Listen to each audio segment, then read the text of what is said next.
Shalom. Today I'm at the Jewish Theological Seminary in the Upper West Side of New York City.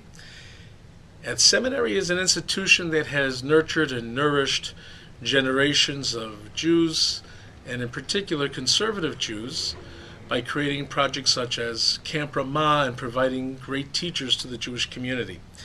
At Ramah I learned to love Shabbat, but at the same time I began to perceive the Shabbat as a day of no's. No, you can't do this. No, you can't do that.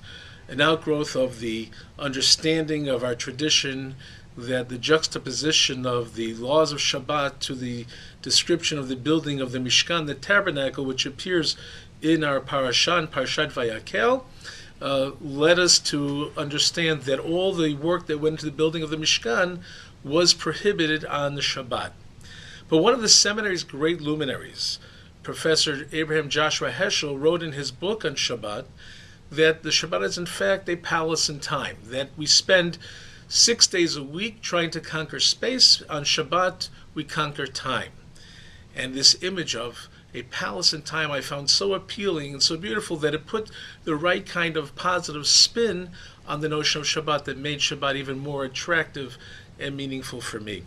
In more recent years, another great scholar at the seminary, Professor David Kramer, who's also the head librarian at JTS, added and enriched even further my understanding of Shabbat in a more positive light.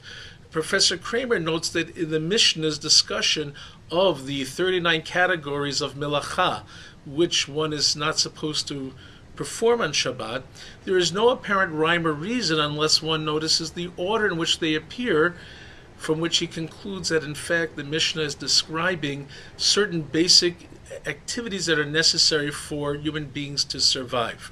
First comes the plowing, then the planting, then the reaping, etc. Professor Kramer concludes from this that in fact Shabbat is a day when we become reliant not upon basic human activities of survival, but instead we become dependent or become more aware of our dependence on God. And he likens it to the time that humanity spent in the very beginning in Gan Eden, in the Garden of Eden, where we were totally dependent on God. And also likens it to the time when we left Egypt, Yetziat Mitzrayim, when our ancestors, coming out of slavery and heading towards Sinai to receive the Torah, were still fully dependent on God's love and support. I like the idea that in addition to seeing Shabbat as a palace in time, we can also see Shabbat as a place of paradise, a time of paradise. We have the palace in time, we have the Garden of Eden in time, or perhaps the Exodus from slavery in time. 3 different models that are offered by teachers from the Jewish Theological Seminary that allow us to embrace Shabbat fully without any hesitation. 3 models that make Shabbat more attractive and more viable for all of us. 3 models from which we can choose exactly how we're going to celebrate the peace of Shabbat. And so I wish you Shabbat Shalom.